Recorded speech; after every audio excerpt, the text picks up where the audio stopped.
welcome to everybody to join us in this series of lecture for the cardiovascular disease for the medical student.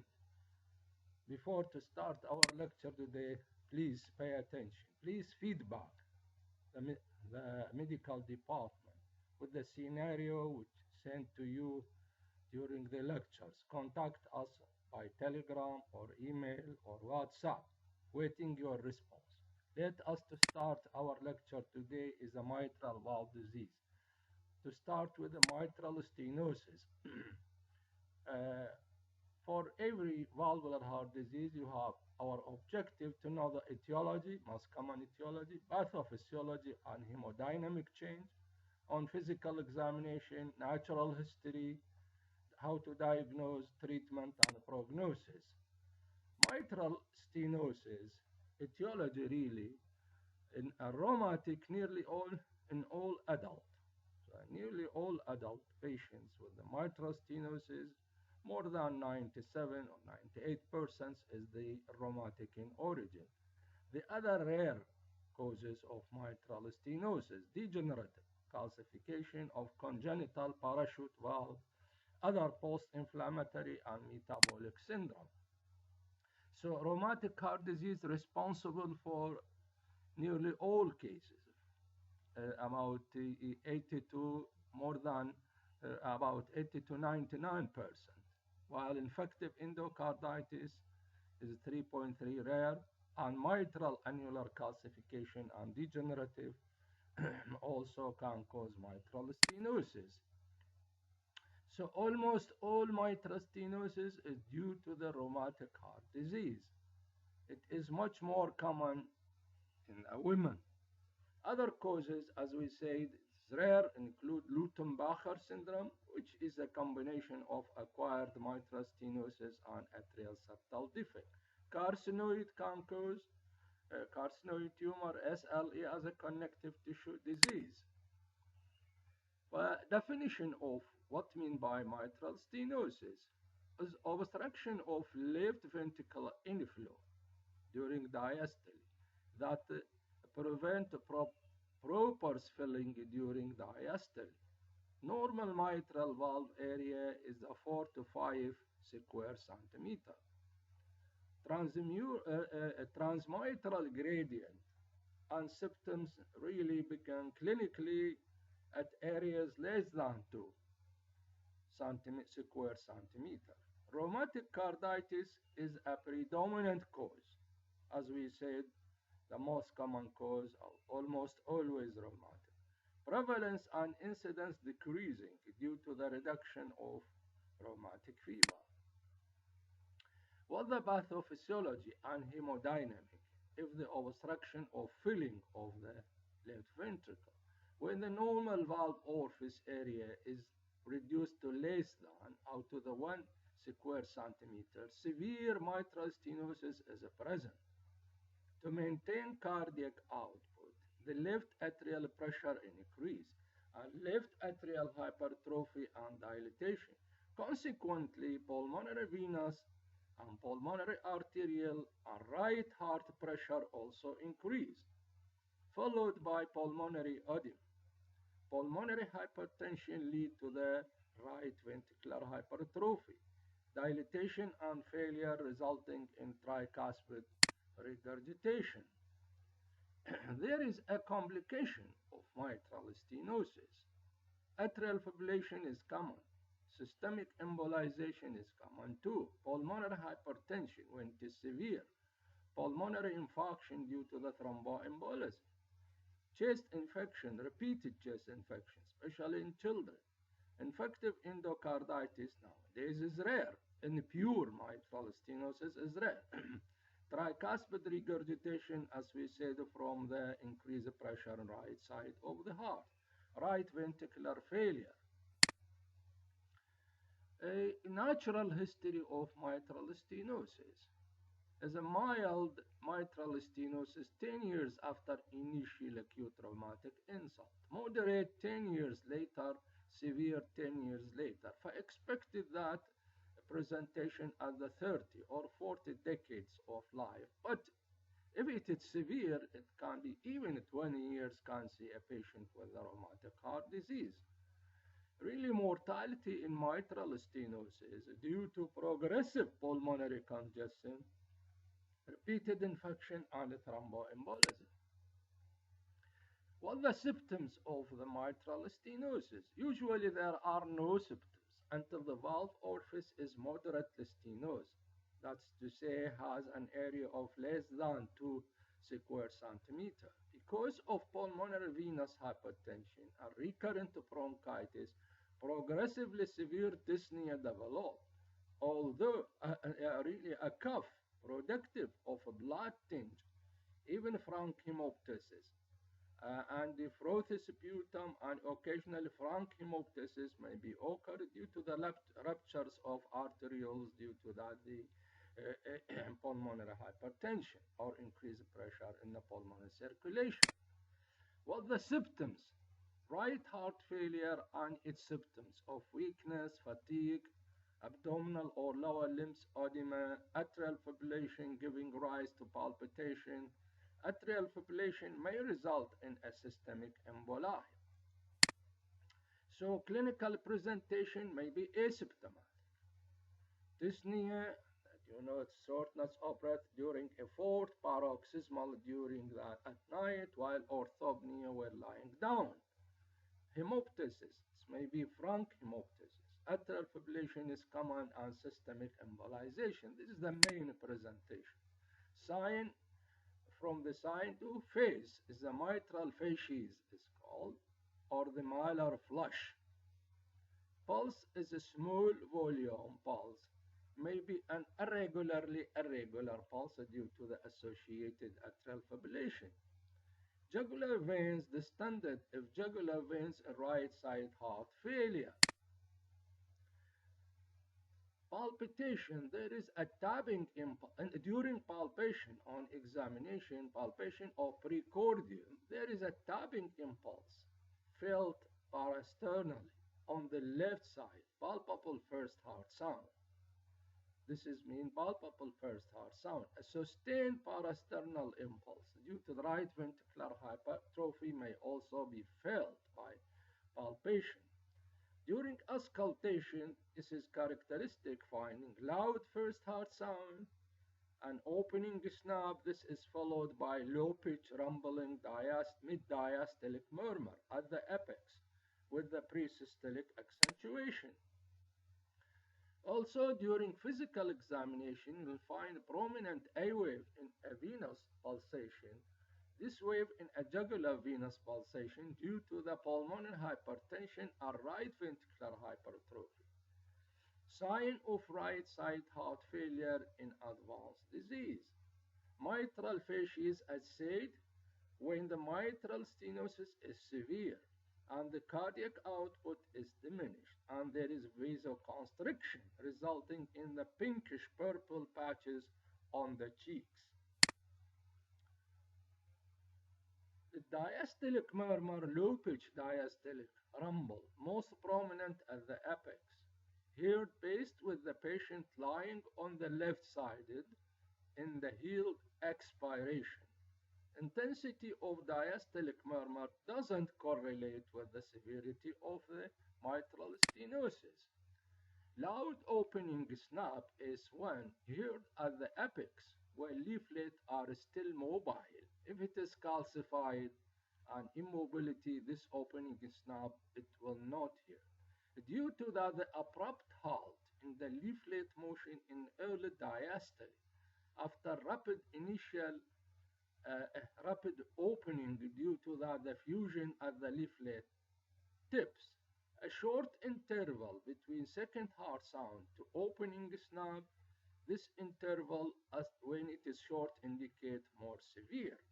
Please pay attention. This is a second heart sound and opening snap. Second heart sound usually due to the obstructions of the semilunar valve at the end of systole by back pressure from the aorta. And this is at the beginning of systole, when is an early, due to that the high pressure gradient This is early opening snap. So the shorter the period, the severe is the mitral stenosis. Am I clear? Okay. ECG may show atrial fibrillation, left atrial enlargement, and chest X-ray, left atrial enlargement and pulmonary congestion, occasionally calcific mitral valve, lateral view. Echo, the gold standard for diagnosis. Assess mitral valve mobility, area, gradient, and mitral valve areas. This is a chest X-ray of mitral stenosis, left atrial appendage, straightening of this border of the right border, left border of the heart, and the cephalizations of pulmonary circulations. And this is double density of left atrial enlargement, and this is the left ventricle. Again, this is the left atrial enlargement. Here is the splaying of left main bronchus. Left main bronchus usually about 40 is down 40 degree, while here is more than 120 due to the enlargement of left atrium. An enlargement of left atrium also may compress the esophagus behind, and sometimes patients come with difficulty in swallowing. And this is the obviously cephalizations of directions of the venous, pulmonary venous veins and arteries upward direction due to the increase of pulmonary pressure. And the severity of mitral, it's divided into mild, moderate, severe during to the valve area. The valve area when it is more than 1.5 square centimeters, it's mild. Between 1 and 1.5, it's moderate. Less than 1 is severe. While the main gradient between left atrium and left ventricle, less 5 millimeter of mercury, it's mild. Between 5 to 10 is moderate. More than 10 millimeter, it's severe. While pulmonary systolic pressure, less than 30 is mild. And the 30 to 50 is moderate. More than 50, it means severe mitral stenosis. So the severity by the gradient and the pulmonary systolic pressure and surface area of the mitral valve. Investigation, chest X-ray, we will see small heart, sometimes enlarged heart if the combined valve lesions or failure, and the enlarged left atrium. Pulmonary venous hypertension, a calcific mitral valve, sign of pulmonary edema or pulmonary hypertension. ECG, as we said, show a bifid P wave, what's called P mitrale, or atrial fibrillation, feature right ventricular hypertrophy, right axis deviation, and perhaps tall R wave in the lead V1. Echocardiogram is the gold standard. It's a very important assessment of mitral valve area and mitral valve apparatus, and calcification of mitral valve also determine that the left atrial and right ventricular size and function. Also in the, we might find the thrombus in left atrial and left atrial appendage by the transesophageal echo. And also by echo we'll find other valvular combined, especially aortic valve or even regurgitation of the mitral valve. Estimation of pulmonary artery pressure and the gradient.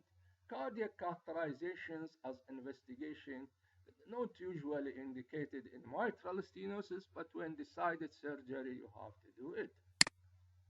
So in a short, chest X-ray, left atrial enlargement, increased upper lobe vascularity, what's called the civilization, Curly's B-line, AB line is due to the failure, pulmonary edema, dilated pulmonary artery due to the pulmonary hypertension, mitral valve calcification. And this is the mitral valve apparatus, and this is stenosis. And look to the left parasternal long axis view. This mitral valve narrow with the calcium there, and thickening of the anterior and posterior leaflet.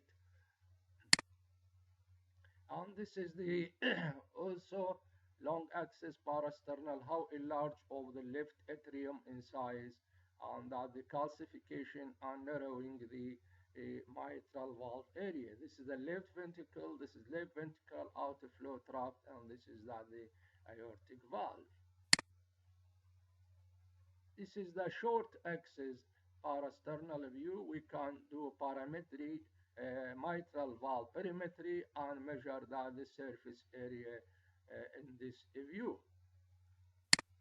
So echocardiography is important in mitral stenosis to lead the thickened and deformed mitral leaflet, 2D mitral valve area, as we said, mitral valve perimetry, Doppler, echo Doppler to say the gradient, and you know that the severe more than the 50 or 50 to 60 millimeter of mercury. Associated left atrial enlargement, right ventricular hypertrophy, pulmonary hypertension, TR, mitral regurgitation, left ventricle function, and a lot of information by echocardiography and echo Doppler. Treatment of mitral valve stenosis. Mitral valve stenosis may need no treatment other than prompt therapy of attacks of bronchitis.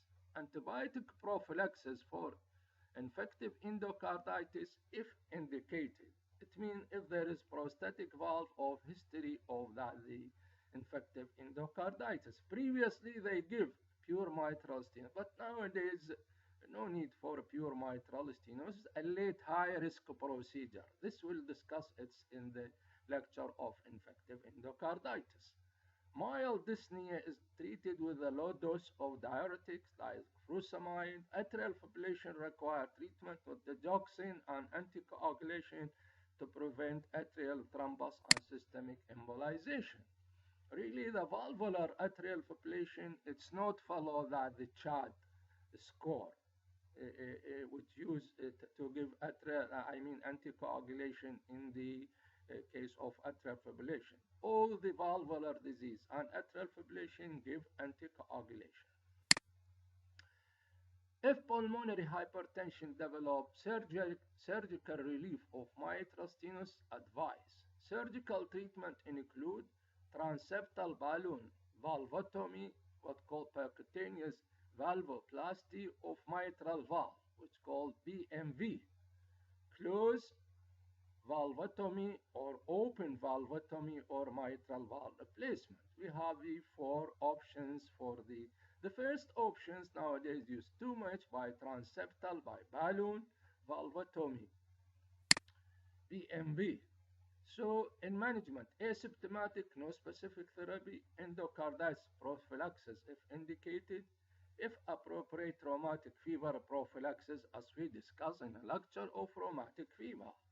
Mild and moderate MS mitral valve area more than 2.5 square centimeter and 1 to 2.5 square centimeter. Normal physical activity, no specific therapy, restoration of normal sinus rhythm and anticoagulation in the atrial fibrillation, intervention if pulmonary artery systolic pressure more than 60 millimeter of mercury or the patient's symptomatic exertional dyspnea.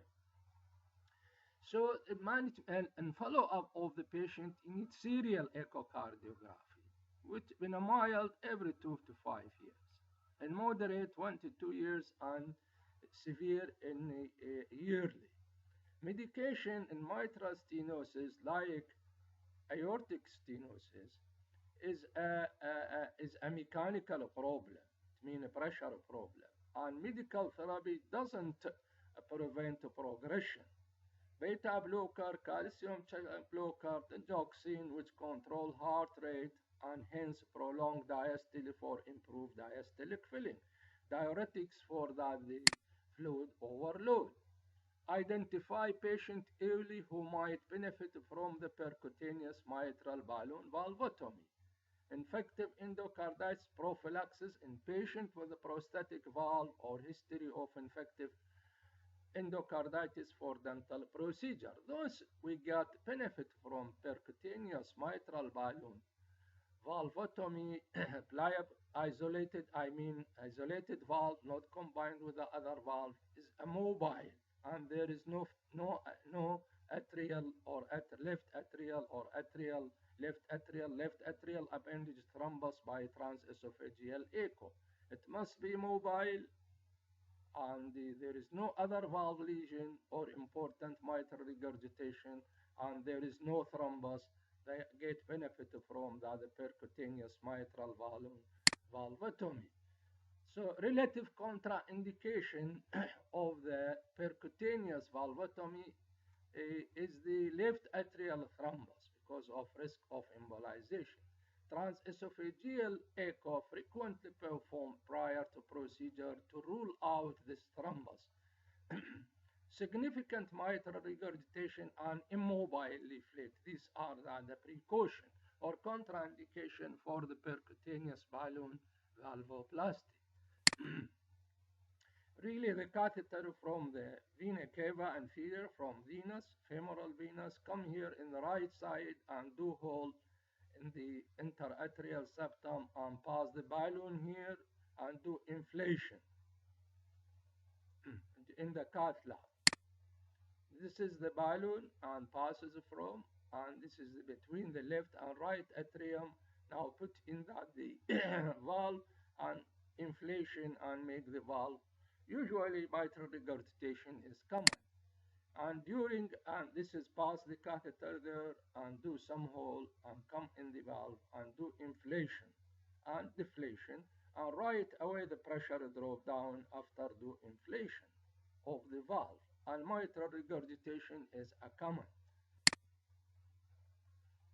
A simplified indication for mitral valve replacement, prosthesis. Any symptomatic patient with a New York Heart class 3 or 4 symptoms.